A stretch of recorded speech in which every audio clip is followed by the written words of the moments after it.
Welcome, dear friend, to another peaceful journey together. We are truly grateful to have you here with us tonight. In the next moments, you will discover 25 serene Buddhist stories that contain the timeless secrets to achieving complete mental calmness and discovering profound inner peace. These are teachings that have guided countless souls toward tranquility for more than 2,000 years. If you feel comfortable, please share with us what time it is where you are and which corner of the world you're listening from tonight. We love hearing from our community, spread across this beautiful planet. I'm about to guide you through a precious collection of soothing ancient wisdom that reveals the most treasured secrets of enlightened masters throughout the ages. Each gentle story carries within it a peaceful teaching that can beautifully transform how you approach anxiety, restlessness, and the endless cycles of thinking that prevent you from finding the deep rest you deserve. These aren't simply pleasant tales to help you pass the time before sleep. They are carefully preserved teachings from profoundly wise teachers who discovered something truly remarkable: that achieving complete mental relaxation comes not from silencing the world around us, but from understanding the true nature of our own consciousness. The Buddha taught us with great clarity, peace comes from within. Do not seek it without. Tonight, you'll understand exactly what this ancient truth means for your own journey toward total mental calmness and inner stillness.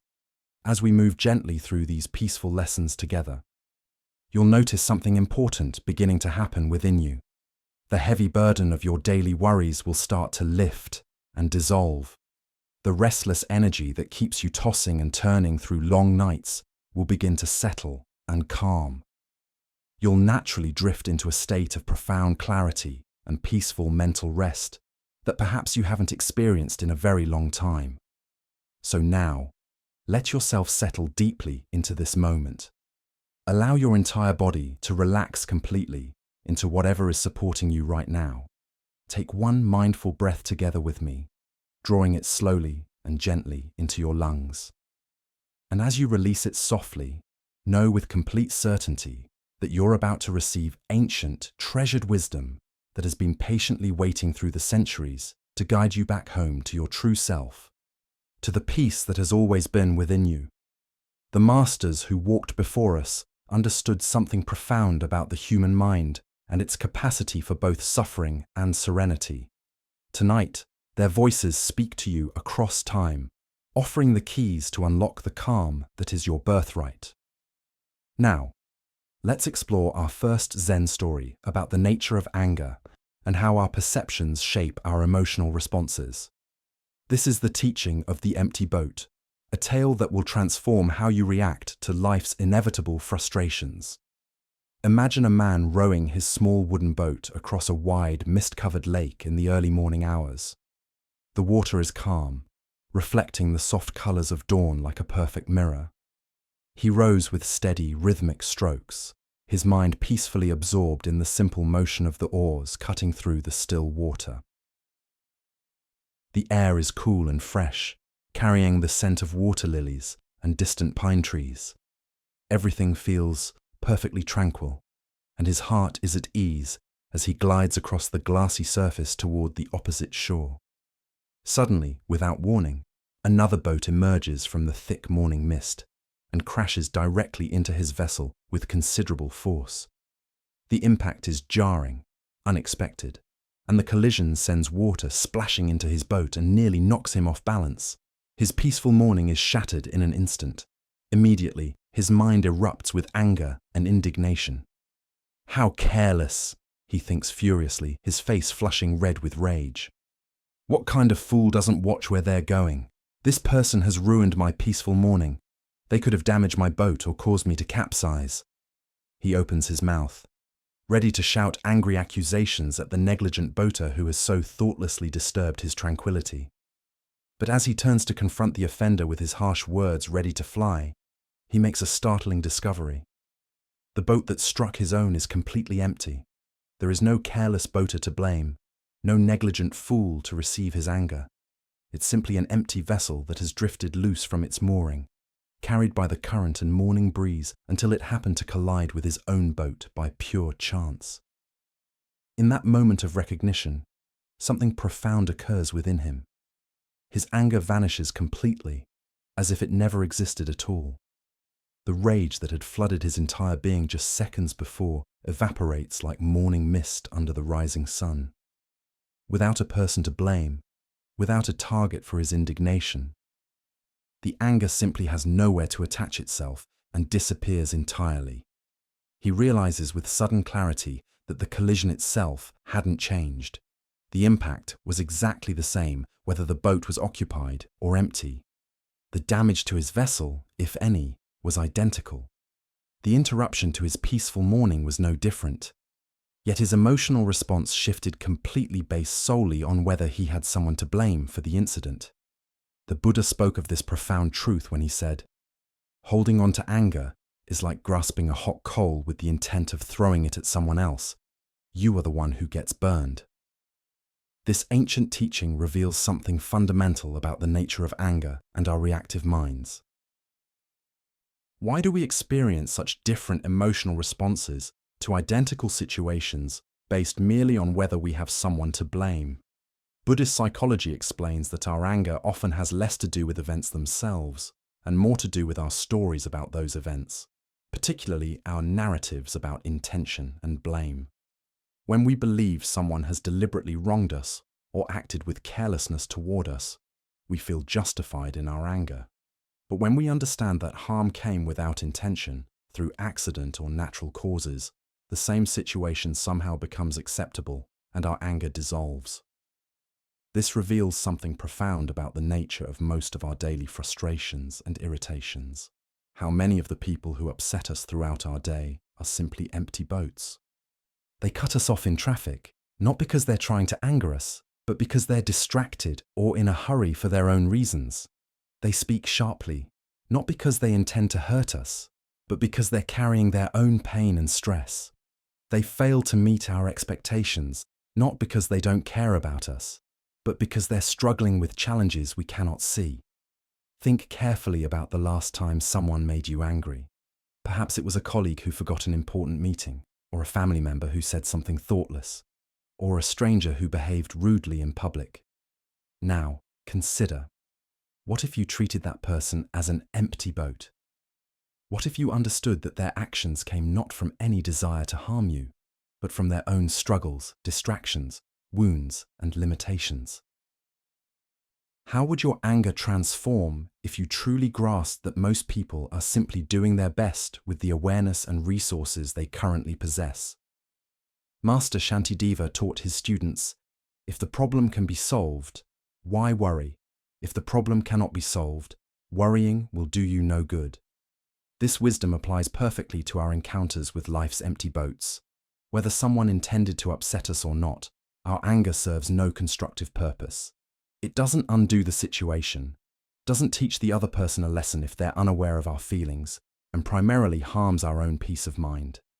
The practice this story invites us to cultivate is what Buddhists call equanimity, the ability to remain balanced and centered regardless of external circumstances. When we develop the habit of treating everyone as empty boats, we don't become doormats who allow others to mistreat us. Rather, we become wise navigators who respond to situations with clarity rather than reactivity. We can still set boundaries, communicate our needs, and protect ourselves when necessary, but we do so from a place of calm wisdom rather than burning anger. Consider adopting this perspective as your practice for the coming days. When someone cuts you off in traffic, imagine an empty boat that drifted into your lane. When a colleague snaps at you irritably, see an empty boat carried by currents of stress and pressure you cannot fully understand. When a loved one disappoints you, recognize an empty boat guided by their own confusion and pain, rather than any desire to hurt you. This doesn't mean excusing genuinely harmful behavior or failing to address problems that need addressing. It means choosing your response consciously rather than reacting automatically with anger that ultimately burns only you. Tonight, as you reflect on the interactions that challenged your peace today, can you identify which of them might have been empty boats? Can you feel how much lighter your heart becomes when you release the heavy burden of taking everything personally. As the Buddha wisely observed, you will not be punished for your anger. You will be punished by your anger. The empty boat is teaching us that freedom from anger comes not from having a world where nothing ever goes wrong, but from developing a mind that doesn't immediately transform every difficulty into a personal offense. Let us now turn to another teaching about the beauty of authenticity and the traps of complexity. This is the story of the Master's Tea Ceremony, a tale that reveals profound wisdom about the difference between impressive performance and genuine presence. In a distinguished temple, where the most important monks and wealthy patrons gathered for special ceremonies, there lived a young monk who had spent years perfecting the elaborate ritual of the traditional tea ceremony. He had studied under renowned masters, memorized hundreds of precise movements, learned to arrange flowers with aesthetic perfection, and could perform the ceremony with such grace and sophistication that observers would gasp in admiration. Every gesture was measured, every angle calculated, every moment choreographed to create maximum beauty and impact.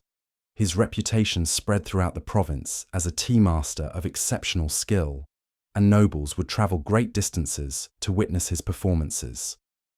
One autumn afternoon, the regional governor arrived at the temple specifically to experience this famous tea ceremony. The young monk prepared for days, selecting the finest tea leaves from distant mountains, choosing the most valuable ceramic bowls from the temple's collection, arranging seasonal flowers with meticulous attention to traditional aesthetics, and practicing each movement until it flowed with seemingly effortless perfection. When the appointed hour arrived, he performed the ceremony with breathtaking skill. Every motion was poetry, every pause significant, every detail contributing to an atmosphere of refined elegance. The governor watched in respectful silence, clearly impressed by the technical mastery and artistic sophistication on display. When the elaborate ceremony finally concluded after more than an hour of careful ritual, the governor bowed deeply and offered sincere compliments on the monk's exceptional abilities. But then he made an unusual request. "Your skill is truly remarkable, but I wonder if I might also receive tea from your abbot, the old master who leads this temple. I have heard that he occasionally prepares tea in his private quarters." The young monk felt a flash of confusion and perhaps a small sting of wounded pride. Why would the governor want tea from the old abbot, who had never studied the formal ceremony and was known to prepare tea in the simplest, most unrefined manner? Nevertheless, he conveyed the request respectfully. The ancient abbot agreed and invited the governor to his modest personal room, a space containing almost nothing beyond a simple cushion, a small brazier for heating water, and the most basic tea implements. The old master boiled water in a plain iron pot, placed tea leaves in an ordinary cup without any ceremonial flourish, and poured with no particular attention to angles or aesthetics. He handed the cup to the governor with a warm smile and simple words: "Please, enjoy this tea while it's hot." The entire process took perhaps 5 minutes, contained no elaborate ritual, and would have seemed crude and unpolished to anyone trained in formal tea ceremony.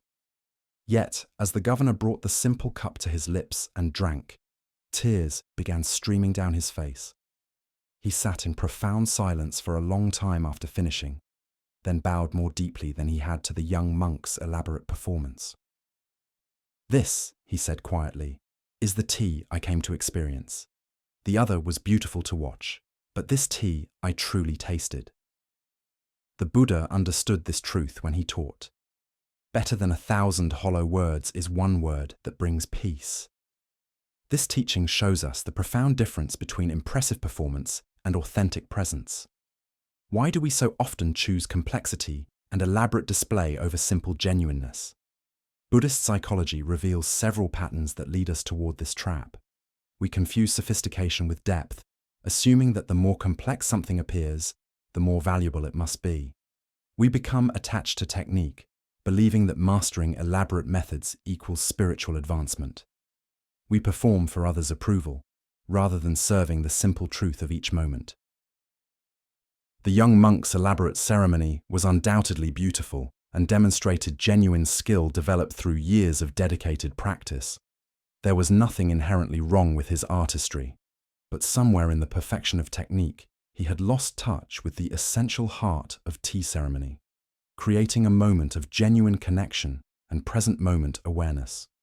The old abbot's simple preparation contained something the elaborate ritual lacked: complete, unself-conscious presence. He wasn't performing for approval or demonstrating his mastery. He was simply making tea for a guest with wholehearted attention and warmth. The governor tasted not just the tea, but the quality of consciousness from which it was offered. This teaching applies to every aspect of our lives, where we might be choosing impressive complexity over authentic simplicity. Consider your spiritual practice. Are you performing elaborate rituals to appear devoted, or are you genuinely present with whatever simple practice connects you most directly to awareness? Think about your relationships.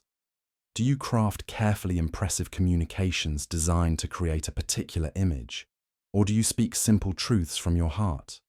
Reflect on your work. Are you adding unnecessary complexity to demonstrate your expertise, or are you serving each task with straightforward excellence? Zen master Ikkyu famously said, "Many paths lead from the foot of the mountain, but at the peak we all gaze at the single bright moon." The elaborate tea ceremony and the simple cup of tea both have the potential to create awakened presence. The question is whether the method serves that awakening or becomes a substitute for it. The governor's tears reveal something profound about authentic experience versus aesthetic appreciation. The elaborate ceremony was something to admire from a distance, to appreciate intellectually and aesthetically. But the simple tea was something to actually experience directly, to taste fully, to receive as a genuine gift of human warmth and presence. This creates an important question for your own life. Are you living in ways that others admire from a distance, or in ways that create genuine connection and direct experience? Tonight, as you consider the various ways you show up in your life, can you sense where you might be performing elaborate ceremonies when simple presence would serve better? Perhaps you'll discover that the peace you seek comes not from perfecting impressive techniques, but from bringing complete authenticity to whatever you're doing, however simple it might appear. Let us continue our journey with a teaching about attachment and the wisdom of knowing when to let go. This is the ancient story of the monk and the stream, a tale that has guided seekers toward freedom for generations.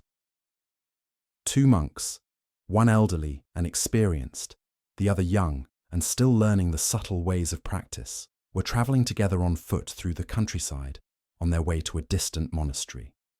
They had walked since dawn, their simple robes gathering dust from the dirt roads, their feet steady despite the miles behind them. The day was warm, and both monks maintained the meditative silence that was part of their training, each step an opportunity for mindful awareness. As afternoon approached, they came to a wide stream swollen with recent rains, its waters running swift and muddy from bank to bank. There was no bridge, no easy crossing point, only the rushing current that would need to be waded through carefully to reach the other side. Both monks assessed the situation, preparing to lift their robes and cross through the challenging water. Just as they prepared to enter the stream, they noticed a young woman standing nearby, clearly distressed and uncertain. She too needed to cross, but was afraid of the strong current and unsure whether she could make it safely to the other side. She looked at the monks hopefully, though hesitant to ask for help. The older monk, without any word or hesitation, immediately walked over to her and spoke kindly. "The current is strong today. Let me help you across." Before she could respond, he gently picked her up and carried her safely across the stream, setting her down carefully on the far bank. She thanked him with genuine gratitude, and he simply bowed in acknowledgement before continuing on the path with his younger companion. The two monks walked on in silence, mile after mile through the afternoon heat. But the young monk's mind was anything but silent. He was disturbed, confused, and increasingly agitated by what he had witnessed. According to their monastic rules, monks were strictly forbidden from touching women. This was one of the most fundamental precepts of their order, emphasized repeatedly in their training. Yet his respected elder had not only touched a woman but had actually carried her in his arms. How could this be reconciled? The young monk's mind churned with judgment and confusion. Was his teacher a hypocrite? Had he violated their sacred vows? Should such behavior be reported to the monastery elders? The thoughts spiraled and multiplied, disturbing his peace with each passing mile. Finally, as the sun began setting, and they were still several hours from their destination, the young monk could contain himself no longer. His inner turmoil erupted into words. "Brother, I must speak about what happened at the stream. Our rules clearly forbid touching women, yet you not only touched that woman, but carried her across. How can you, as a senior monk who should be exemplifying our precepts, justify such a clear violation of our vows?" The older monk turned to look at his companion with eyes full of gentle understanding, a slight smile playing at the corners of his mouth. "Ah, that woman at the stream," he said calmly. "I set her down on the other side many miles ago. Why are you still carrying her?" The Buddha's teaching speaks directly to this situation. Attachment is the root of suffering. Let go of attachment and you will find peace. This profound story reveals how we create ongoing suffering by carrying situations long after they've passed. Why do we continue to hold on to events, conversations, and situations long after they're over? Buddhist psychology explains that our minds have a strong tendency toward rumination, repeatedly replaying experiences while adding layers of interpretation, judgment, and emotional reaction. This mental habit transforms brief moments into extended suffering that can last for hours, days, or even years after the original event has concluded. The young monk's distress came not from the actual moment of his teacher carrying the woman, which lasted perhaps 1 minute, but from his own thoughts about that moment, which he carried for hours afterward. The event itself was simple and brief, motivated by compassion and causing harm to no one. But the young monk's interpretations, judgments, and internal arguments about it created substantial suffering that accompanied him for miles. Notice how this pattern appears in your own life. Someone makes a thoughtless comment during a morning meeting, and you carry that comment through your entire day, rehearsing different responses, imagining what you should have said, building complex stories about what their words meant. The actual comment took 5 seconds, but you've now given it hours of your mental energy and emotional peace. A romantic partner does something that bothers you, and rather than addressing it directly and releasing it, you collect it as evidence in an ongoing case you're building. You carry not just that one incident, but dozens of others, creating a heavy burden of resentment that you haul through your relationship day after day. The older monk demonstrated what Zen calls flowing mind, or beginner's mind. He responded appropriately to the situation in front of him.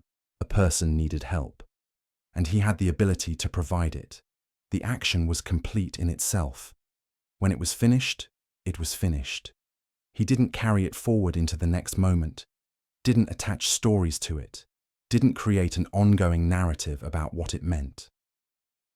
This teaching doesn't suggest that we should ignore genuine violations of ethics or fail to learn from experience. Rather, it invites us to distinguish between wisdom that serves our growth and rumination that simply creates suffering. The young monk could have noticed his teacher's action, perhaps even asked about it respectfully in the moment, received an explanation about compassion superseding rigid rules in certain circumstances, and then released it. Instead, he carried it as a growing burden that poisoned his peace for hours. Zen master Thich Nhat Hanh teaches about a practice he calls beginning anew, the ability to release what has passed and meet each moment fresh. Every breath is an opportunity to start again, he reminds us. We don't need to carry yesterday's difficulties into today, or this morning's frustrations into this afternoon. Think carefully about what you're carrying right now. What past conversations are you still rehearsing? What old resentments are you still feeding with your attention? What finished situations are you continuing to replay? Each of these is like the woman the older monk set down on the far bank. The situation is complete, but you're choosing to keep carrying it in your mind and heart.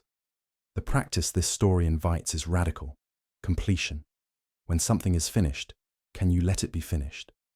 When someone has apologized and you've accepted, can you actually release the offense rather than storing it for future reference?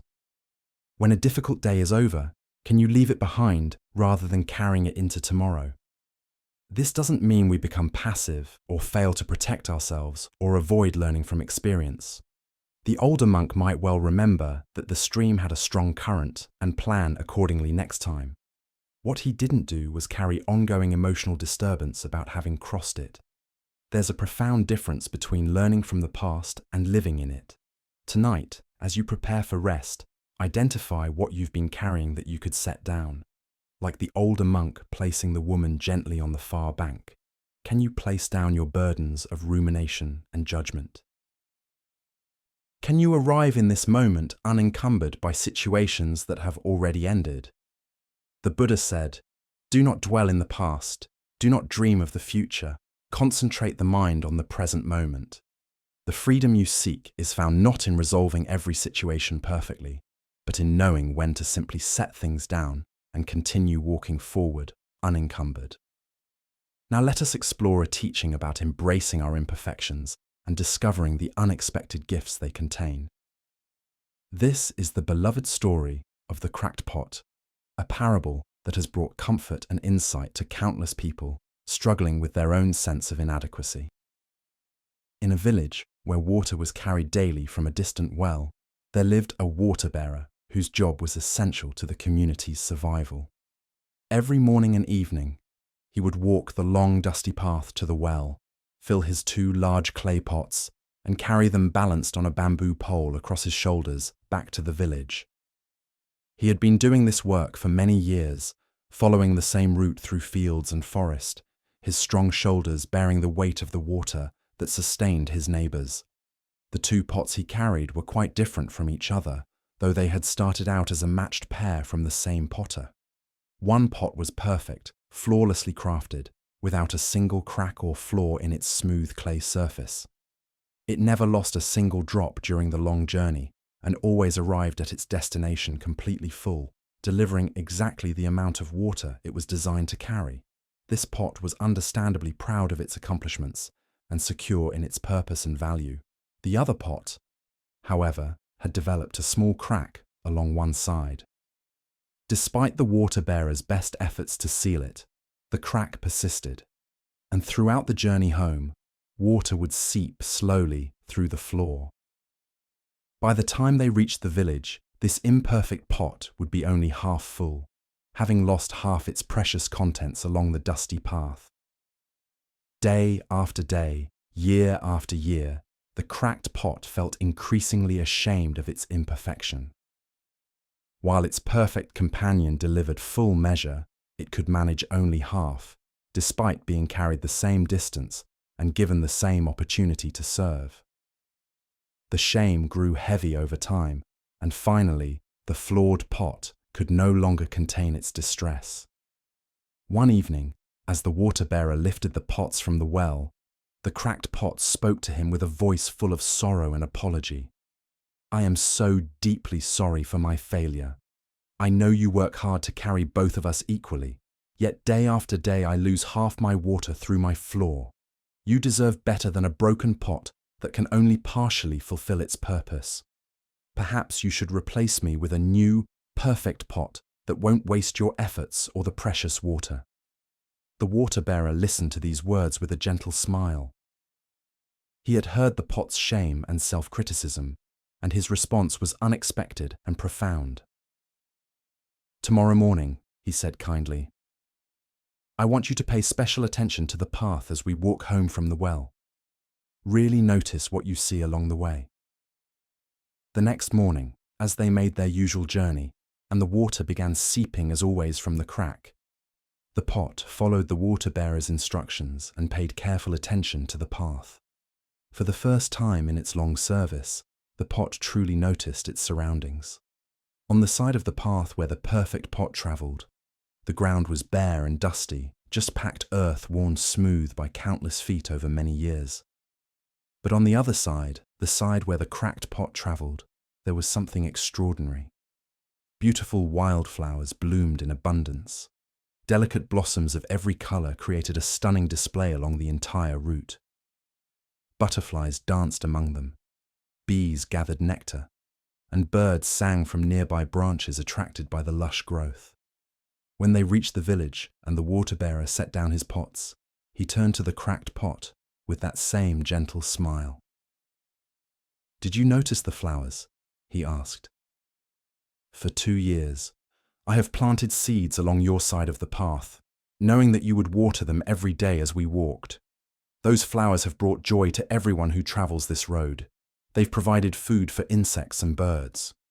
They've reminded our village that beauty can thrive even in difficult, dusty places. Your floor has created something wonderful that could not have existed without it. The perfect pot delivers water for drinking, and that is good and necessary. But you, with your imperfection, have created an entire garden of beauty. Which service is more valuable? I would say both are needed. Both are precious, and your crack is not a flaw to be ashamed of, but a unique gift that allows you to serve in a way that perfection never could. As the Buddha wisely taught, in the end, only 3 things matter: how much you loved, how gently you lived, and how gracefully you let go of things not meant for you. This beautiful teaching speaks directly to our relationship with our own imperfections and the shame many of us carry about our limitations. Why do we judge ourselves so harshly for not being perfect? Buddhist psychology reveals that we've internalized impossible standards, comparing ourselves to idealized images while ignoring the unique gifts that our particular combination of strengths and limitations allows us to offer. We see only what we lack, rather than appreciating what we uniquely provide. The cracked pot story mirrors the experience of so many people who feel inadequate because they cannot perform at the level they believe they should. Perhaps you compare yourself to colleagues who seem more talented, more organized, more successful. Perhaps you measure yourself against social media images of people whose lives appear more beautiful, more exciting, more together than your own. Perhaps you judge yourself harshly for struggles with anxiety, depression, health challenges, or other limitations that prevent you from being the perfect pot you think you should be. But the water-bearer's revelation invites a radical shift in perspective. What if your limitations aren't failures but opportunities? What if the very things you judge as flaws are actually creating beauty in ways you haven't noticed? What if your sensitivity, which you've always seen as weakness, actually allows you to notice and respond to others' suffering in ways that tougher people miss? What if your struggles with anxiety have taught you profound compassion for others who suffer similarly? What if your career failures have given you humility and wisdom that success never could? What if your health challenges have slowed you down enough to notice the flowers that others rush past? Zen teacher Leonard Cohen, who was also a poet, wrote, "There is a crack in everything. That's how the light gets in." Our imperfections are not obstacles to our value, but often the very source of our most meaningful contributions. They humble us, teach us compassion, connect us with others who struggle, and create opportunities for grace and beauty that perfection cannot produce. Consider the people who have most profoundly influenced your own life. Were they perfect people with flawless lives? Or were they people whose struggles and vulnerabilities made them real, relatable, and able to connect with your own humanity? Often it's not people's strengths, but their willingness to be authentic about their weaknesses that creates the deepest impact. The practice this story invites is self-compassion and recognition of hidden gifts. Can you begin to look at your own cracks with the water-bearer's eyes? What gardens might be growing along your path that you've been too focused on your limitations to notice? This doesn't mean pretending limitations don't exist, or failing to address problems that can be solved. If the crack could be sealed without losing the garden, perhaps that would be appropriate. But many of our cracks are simply part of who we are, aspects of our nature, or circumstances that aren't going to change dramatically, regardless of how much we wish they would. When we can shift from shame about these realities to curiosity about what unique gifts they might offer, our entire relationship with ourselves transforms. Tonight, can you identify one aspect of yourself you've always judged as a flaw, and imagine what garden it might be watering? Perhaps your tendency to overthink, which seems like a weakness, actually allows you to understand complexity and nuance that others miss. Perhaps your difficulty saying no, which feels like a lack of boundaries, has created a reputation for generosity and helpfulness that has blessed many people. Perhaps your imperfect body, which doesn't match magazine standards, has taught you to value character over appearance and protected you from shallow relationships. The cracked pot discovered it had been creating beauty all along, but couldn't see it because it was too busy comparing itself to a different kind of pot with a different kind of purpose. What beauty might you have been creating without realizing it? As the Buddha taught, you yourself, as much as anybody in the entire universe, deserve your love and affection. This includes your cracks, your limitations, and your imperfections, which may be watering gardens more beautiful than you have ever imagined. Let us now turn to a powerful teaching about the nature of emotional states and where heaven and hell truly exist. This is the dramatic story of the samurai's question, a tale that reveals where our suffering and joy actually come from. A fierce samurai warrior, a man whose skill with the sword was legendary throughout the province, came to visit a renowned Zen master. This warrior had faced death countless times in battle without flinching, had defeated enemies who seemed invincible, and commanded respect and fear from all who knew his reputation. Yet despite his outer power, he was troubled by questions about existence that his sword could not answer. He approached the Zen master with the directness of one accustomed to getting straight to the point. "Teach me about heaven and hell," he demanded, his voice carrying the authority of someone used to immediate obedience. The old master looked up from his meditation and studied the warrior for a long moment. Then, rather than answering the question directly, he said something completely unexpected and quite insulting. "Teach you about heaven and hell? I doubt you're even capable of understanding such concepts. Look at you. You're nothing but a crude, brutish soldier. Your hands are made for violence, not for grasping subtle spiritual truths. You probably can't even read or contemplate philosophy. Why would I waste my time trying to teach someone so obviously limited?" The samurai's face flushed red with rage. No one spoke to him this way. His hand flew to his sword, gripping the handle tightly, his entire body tensing as fury consumed him. He began to draw the blade from its sheath, fully prepared to cut down this disrespectful old man who had dared to insult a warrior of his standing. His vision narrowed, his breath came fast, and his mind filled with violent intention. At that precise moment, with the sword halfway drawn and death hanging in the air between them, the Zen master spoke calmly. "That is hell." The words penetrated through the warrior's rage like a bell cutting through storm clouds. In an instant, he understood. The master had not actually been insulting him. He had been demonstrating, creating a direct experience of what hell truly is. Hell was not some distant realm of afterlife punishment. Hell was this state, this consuming anger, this loss of control, this moment when he had become nothing but reactive hatred ready to commit violence. Hell was the suffering of being completely overtaken by destructive emotion. The samurai's hand released the sword, letting it slide back into its sheath. His breathing slowed. The rage drained from his face and body. He felt profound awe and gratitude for this master who had risked his own life to provide such a powerful teaching.